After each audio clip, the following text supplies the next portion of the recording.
Samuel pasal 1 ayat 1 sampai 26.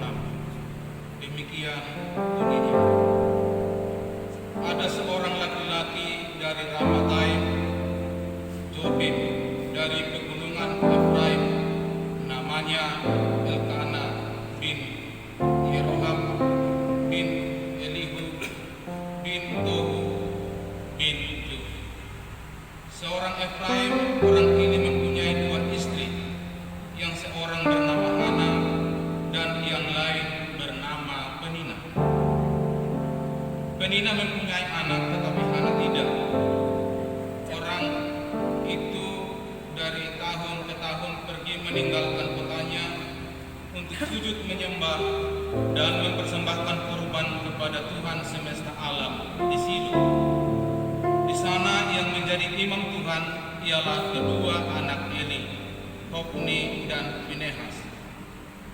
Pada hari Elkana mempersembahkan kurban, diberikannya kepada Penina istrinya dan kepada semua anaknya yang laki-laki dan perempuan masing-masing sebagian.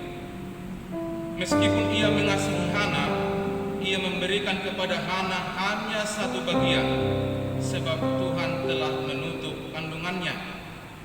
Tetapi madunya selalu menyakiti hatinya supaya ia gusar, karena Tuhan telah menutup kandungannya. Demikianlah terjadi dari tahun ke tahun. Setiap kali Hana pergi ke rumah Tuhan, Penina menyakiti hati Hana, sehingga ia menangis dan tidak mau makan. Lalu Elkana suaminya berkata kepadanya, Hana, mengapa engkau menangis dan mengapa engkau tidak mau makan? Mengapa hatimu sedih? Bukankah aku lebih berharga bagimu daripada 10 anak laki-laki? Pada suatu kali setelah makan dan minum di Silo, berdirilah Hana sedang Imam Eli duduk di kursi dekat tiang pintu bait suci Tuhan. Dan dengan hati pedih ia berdoa kepada Tuhan sambil menangis terseduh-seduh. Kemudian bernajarlah ia, katanya, Tuhan semesta alam, jika sungguh-sungguh engkau memperhatikan sengsara hambamu ini dan mengingat kepadaku dan tidak melupakan hambamu ini, tetapi memberikan kepada hambamu ini seorang anak laki-laki, maka aku akan memberikan dia kepada Tuhan untuk seumur hidupnya, dan pisau cukur tidak akan menyentuh kepalanya. Ketika perempuan itu terus-menerus berdoa di hadapan Tuhan, maka Eli mengamat-amati mulut perempuan itu. Dan karena Hana berkata-kata dalam hatinya, dan hanya bibirnya saja yang bergerak-gerak, tetapi suaranya tidak kedengaran, maka Eli menyangka perempuan itu mabuk. Lalu kata Eli kepadanya, berapa lama lagi engkau berlaku sebagai orang mabuk? Lepaskanlah dirimu daripada mabukmu. Tetapi Hana menjawab, bukan, Tuanku, aku seorang perempuan yang sangat bersusah hati. Anggur atau minuman yang memabukkan tidak minum, melainkan aku mencurahkan isi hatiku di hadapan Tuhan. Janganlah anggap hambamu ini seorang perempuan dursila, sebab karena besarnya cemas dan sakit hati aku berbicara demikian lama. Jawab Eli, pergilah dengan selamat, dan Allah Israel akan memberikan kepadamu apa yang engkau minta daripadanya. Sesudah itu berkatalah perempuan itu, biarlah hambamu ini mendapat belas kasihan daripadamu. Lalu keluarlah perempuan itu, ia mau makan dan mukanya tidak muram lagi. Keesokan harinya bangunlah mereka itu pagi-pagi, lalu sujud menyembah di hadapan Tuhan. Kemudian pulanglah mereka ke rumahnya di Rama. Ketika Elkana bersetubuh dengan Hana istrinya, Tuhan ingat padanya, maka setahun kemudian mengandunglah Hana dan melahirkan seorang anak laki-laki. Ia menamai anak itu Samuel, sebab katanya, aku telah memintanya dari Tuhan. Elkana laki-laki itu pergi dengan seisi rumahnya mempersembahkan kurban sembelihan tahunan dan kurban nazarnya kepada Tuhan. Tetapi Hana tidak ikut pergi, sebab katanya kepada suaminya, nanti apabila anak itu cerai susu, aku akan mengantarkan dia, maka ia akan menghadap kepada kehadiran Tuhan dan tinggal di sana seumur hidupnya. Kemudian Elkana suaminya itu berkata kepadanya, perbuatlah apa yang kau pandang baik, tinggallah sampai engkau menyapi dia. Hanya Tuhan kiranya menepati janjinya. Jadi tinggallah perempuan itu dan menyusui anaknya sampai disapinya. Setelah perempuan itu menyapi anaknya, dibawanyalah dia dengan seekor lembu jantan yang berumur 3 tahun, 1 epa tepung dan sebuyung anggur. Lalu diantarkannya ke dalam rumah Tuhan di Silo. Waktu itu masih kecil betul anak-anak itu. Setelah mereka menyembelih lembu, mereka mengantarkan anak-anak itu kepada Eli. Lalu kata perempuan itu, mohon bicara Tuanku. Demi Tuanku hidup, akulah perempuan yang dahulu berdiri di sini dekat Tuanku untuk berdoa kepada Tuhan untuk mendapat anak. Inilah aku berdoa, dan Tuhan telah memberikan kepadaku apa yang kuminta daripadanya. Maka aku pun menyerahkannya kepada Tuhan seumur hidup, terserah ia kiranya kepada Tuhan. Lalu sujud mereka di sana menyembah Tuhan. Demikianlah sabda Tuhan.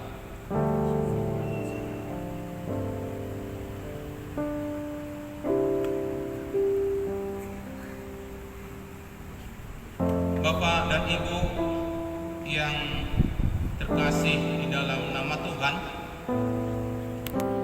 bacaan pada saat ini yang dikutip dari kitab Samuel ini cukup panjang dan jelas alur bacaannya. Dahulu dalam perjanjian lama itu,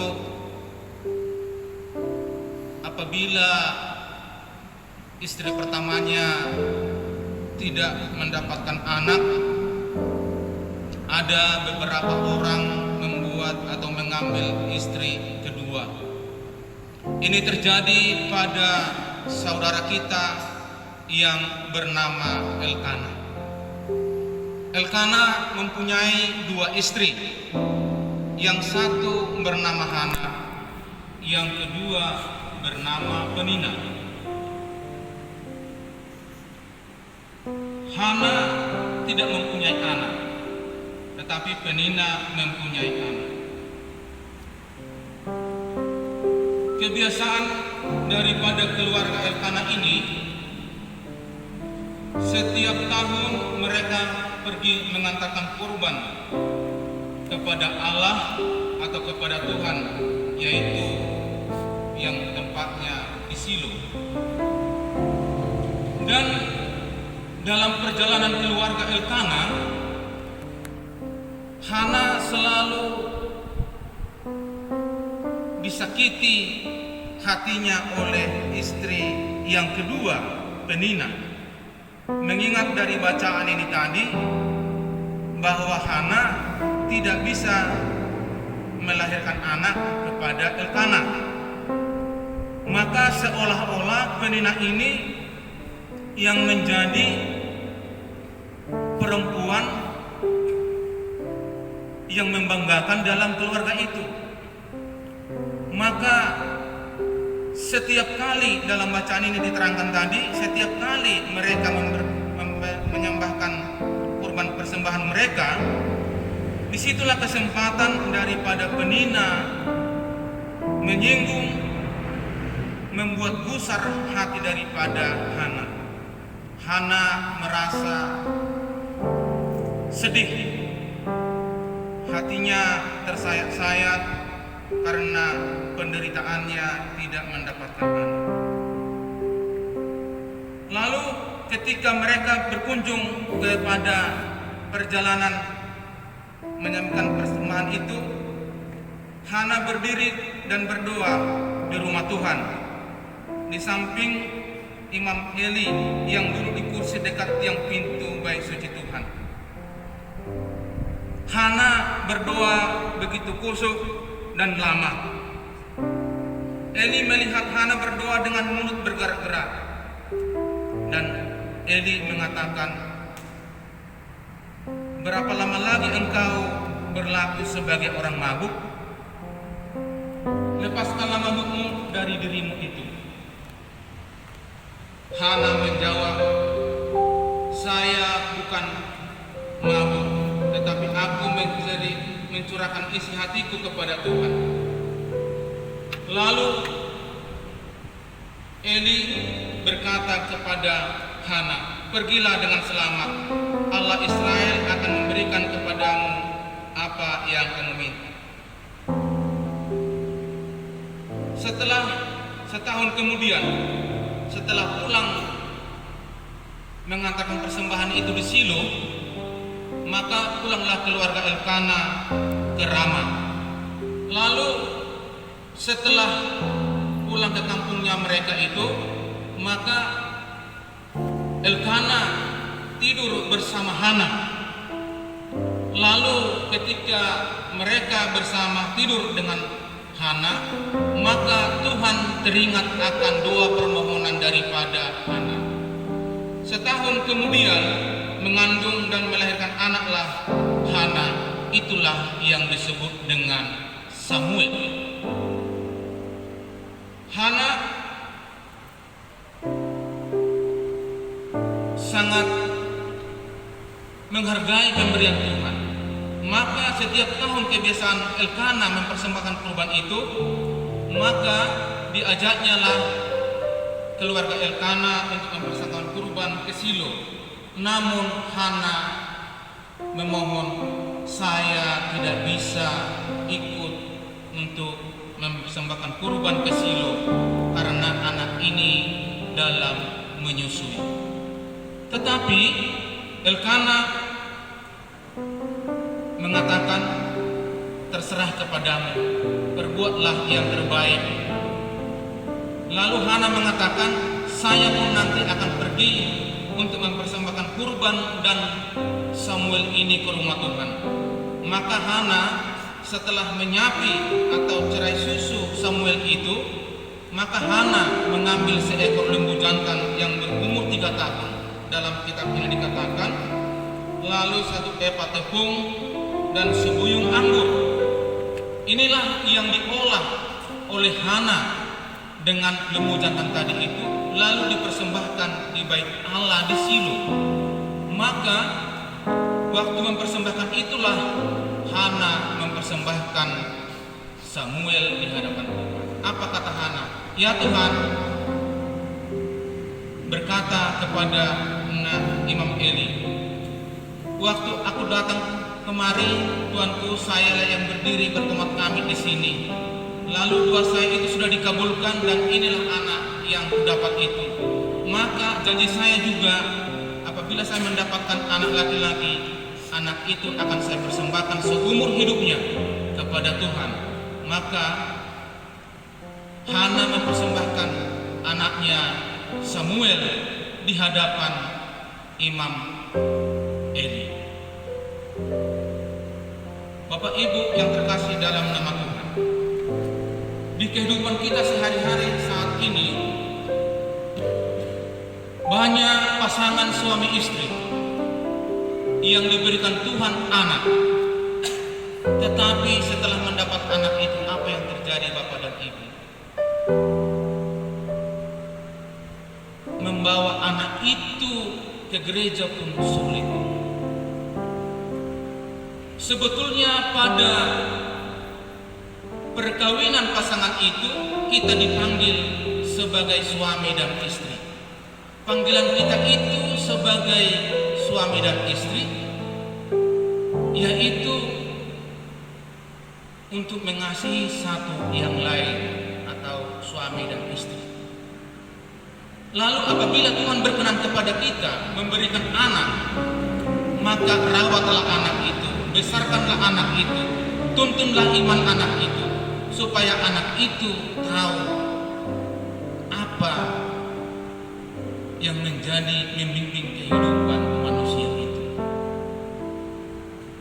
Jangan setelah mau baptis nanti datang ke gereja, setelah mau komuni pertama baru datang ke gereja. Ini tidak layak. Contoh bagi kita, Bapak dan Ibu, adalah bagaimana pengorbanan Hana. Setelah permohonannya dikabulkan oleh Tuhan, maka ia tidak lupa untuk mempersembahkan permohonannya itu kepada Tuhan. Maka itulah perbuatan Hana yang bisa kita teladani di dalam kehidupan kita. Kita pun sebagai suami dan istri, janganlah lupa kita untuk menjadikan anak kita itu menjadi pelayan Tuhan, menjadi imam ataupun suster ataupun biarawati yang bisa meneruskan panggilan Tuhan itu. Bapak dan Ibu, semoga renungan kita pada saat ini dari kitab Samuel ini menambah iman kita, menguatkan iman kita, supaya kita menjadi seorang ayah atau ibu yang patut meneladani perbuatan Hana yang sungguh-sungguh mengandalkan Tuhan di dalam hidupnya.